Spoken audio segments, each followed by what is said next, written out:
తెలంగాణ శాసనసభ మాజీ speaker Banswada BRS MLA Pocharam Srinivas Reddy నివాసానికి ముఖ్యమంత్రి రేవంత్ రెడ్డి వెళ్లారు. ఈ మేరకు పోచారంతో సీఎం రేవంత్, మంత్రి పొంగులేటి శ్రీనివాసరెడ్డి భేటీ అయ్యారు.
తెలంగాణ శాసనసభ మాజీ స్పీకర్ బాన్స్వాడ బీఆర్ఎస్ ఎమ్మెల్యే పోచారం శ్రీనివాసరెడ్డి నివాసానికి ముఖ్యమంత్రి రేవంత్ రెడ్డి వెళ్లారు.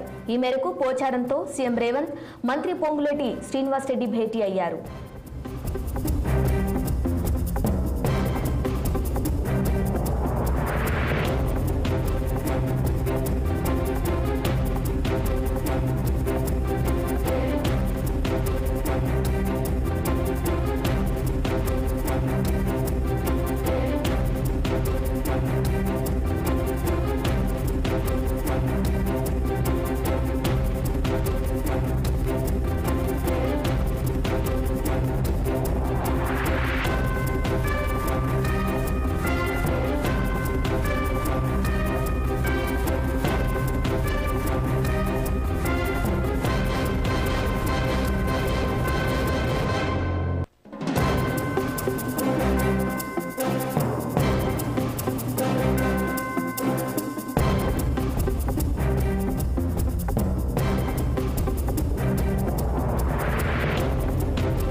తెలంగాణ శాసనసభ మాజీ స్పీకర్ బాన్స్వాడ బీఆర్ఎస్ ఎమ్మెల్యే పోచారం శ్రీనివాసరెడ్డి నివాసానికి ముఖ్యమంత్రి రేవంత్ రెడ్డి వెళ్లారు. ఈ మేరకు పోచారంతో సీఎం రేవంత్, మంత్రి పొంగులేటి శ్రీనివాసరెడ్డి భేటీ అయ్యారు.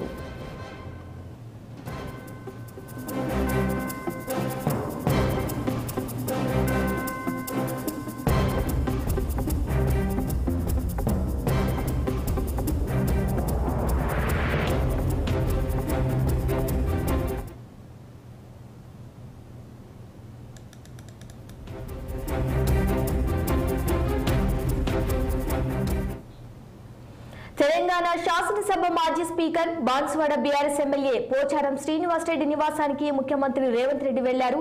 ఈ మేరకు పోచారంతో సీఎం రేవంత్, మంత్రి పొంగులేటి శ్రీనివాసరెడ్డి భేటీ అయ్యారు. ఇక ఇదే అంశంపై మరింత సమాచారం మా ప్రతినిధి శ్రీనివాస్ లైవ్ లో అందిస్తారు. శ్రీనివాస్, చెప్పండి, మాజీ స్పీకర్ పోచారం శ్రీనివాసరెడ్డి నివాసానికి సీఎం రేవంత్ రెడ్డి వెళ్లినట్టుగా తెలుస్తోంది. దీనికి సంబంధించిన పూర్తి అప్డేట్స్ ఏంటి?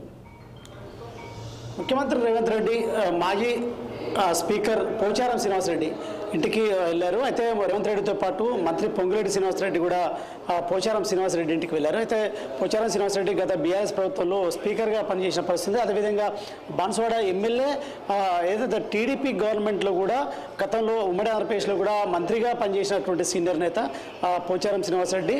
అయితే ఈ నేపథ్యంలో కూడా బీఆర్ఎస్ ప్రభుత్వంలో కూడా స్పీకర్గా పనిచేసిన పరిస్థితి. ఈ నేపథ్యంలో ఈరోజు ముఖ్యమంత్రి రేవంత్ రెడ్డి పొంగులేటి శ్రీనివాసరెడ్డి మాజీ స్పీకర్ పోచారం శ్రీనివాసరెడ్డి ఇంటికి వెళ్ళారు. మర్యాదపూర్వకంగా శ్రీనివాసరెడ్డిని కలిశారు. అయితే గత కొద్ది రోజులుగా బాగా వినిపిస్తున్న అంశం ఏంటంటే బీఆర్ఎస్కు సంబంధించిన ముఖ్య నేతలందరూ 20 నుండి 25 మంది ముఖ్య నేతలు ఎమ్మెల్యేలు అదేవిధంగా ముఖ్య నేతలందరూ కాంగ్రెస్ పార్టీలో చేరుతారంటూ కూడా ముందు నుండే ఏదైతే పార్లమెంట్ ఎన్నికల కంటే ముందే ప్రచారం జరుగుతున్న పరిస్థితి. పార్లమెంట్ ఎన్నికలు ముగిశాయి. అదేవిధంగా గత ఒక వారం రోజుల నుండి కూడా ఈ చర్చ సీరియస్గా రాజకీయ వర్గాల్లో జరుగుతుంది. అదేవిధంగా కాంగ్రెస్ గాంధీ భవన్ వర్గాల్లో కూడా ఈ విధమైన చర్చ జరుగుతున్న పరిస్థితి. ఏదైతే బీఆర్ఎస్కి సంబంధించిన అంటే ఎమ్మెల్యేలు 20 నుండి 25 మంది ఎమ్మెల్యేలు కాంగ్రెస్ పార్టీలో చేరుతారని కూడా పెద్ద ఎత్తున చర్చ జరుగుతుంది. ఆ రకంగానే కూడా రేవంత్ రెడ్డి జూబ్లీహిల్స్ తన నివాసంలోని దీనికి సంబంధించి కూడా సీరియస్గా కసరత్తు చేశారు. ఆపరేషన్ ఆకర్షణ కూడా తెరలేపారు, సీరియస్గా ఫోకస్ పెట్టారంటూ కూడా ప్రచారం జరుగుతున్న నేపథ్యంలో కూడా దీనికి సంబంధించి ఈరోజు ఏదైతే పోచారం శ్రీనివాసరెడ్డిని మర్యాదపూర్వకంగా ఇటు ముఖ్యమంత్రి రేవంత్ రెడ్డి అదేవిధంగా మంత్రి పొంగులేటి శ్రీనివాసరెడ్డిని కలవడం అనేది రాజకీయ వర్గాల్లో తీవ్ర చర్చ జరుగుతుందని చెప్పాలి. ఎందుకంటే స్పీకర్ అదేవిధంగా సీనియర్ నేత మరి కొంతమంది కూడా ఇప్పటికే రంగం సిద్ధం చేసుకున్నారు బీఆర్ఎస్ నుండి కాంగ్రెస్లో చేరడానికి. దీనికి సంబంధించిన సంప్రదింపులు కూడా పూర్తి అయ్యాయి. సో ఈ నేపథ్యంలో కూడా వీరందరూ త్వరలో అంటే అసెంబ్లీ సమావేశాలు అంటే మరికొద్ది రోజుల్లో అసెంబ్లీ సమావేశాలు కూడా ప్రారంభమయ్యే అవకాశం ఉంది. ఏదైతే కేంద్ర కేబినెట్ సమావేశాల అనంతరం కూడా కేంద్ర బడ్జెట్ సమావేశాల అనంతరం కూడా తెలంగాణలో కూడా అసెంబ్లీ సమావేశాలు ప్రారంభమవుతాయి. ఈ నేపథ్యంలో కూడా దీనికి సంబంధించి అసెంబ్లీ సమావేశాల కంటే ముందు ఈ ఎమ్మెల్యేల చేరికలు బీఆర్ఎస్కి సంబంధించిన ఎమ్మెల్యేల చేరికలు ఉంటాయని కూడా అంతా భావిస్తున్నారు. ఆ రకంగా కాంగ్రెస్ వర్గాల్లో చర్చ జరుగుతుంది. సో ఈ నేపథ్యంలో కూడా ఏదైతే పోచారం శ్రీనివాసరెడ్డిని మర్యాదపూర్వకంగా కలవడం కూడా దీనిలో భాగంగానే కూడా చర్చించుకుంటున్న పరిస్థితి. కానీ మరి ఏ విధంగా పోచారం శ్రీనివాసరెడ్డితో భేటీ అయ్యి ఏం మాట్లాడతారు, ఏ అంశాలపై కూడా చర్చిస్తారు అనేది మాత్రం అంటే తెలవాల్సింది భేటీ అనంతరం తెలుస్తుంది. సో ఈ నేపథ్యంలో కూడా ఈ బీఆర్ఎస్కి సంబంధించిన పెద్ద మొత్తంలో ఎమ్మెల్యేలు అయితే కాంగ్రెస్లో చేయడానికైతే ఇప్పటికే అంత సిద్ధం చేసుకున్నారు, రంగం సిద్ధం చేసుకున్నారు అని కూడా ఇప్పటికే ప్రచారం జరుగుతుందని చెప్పొచ్చు.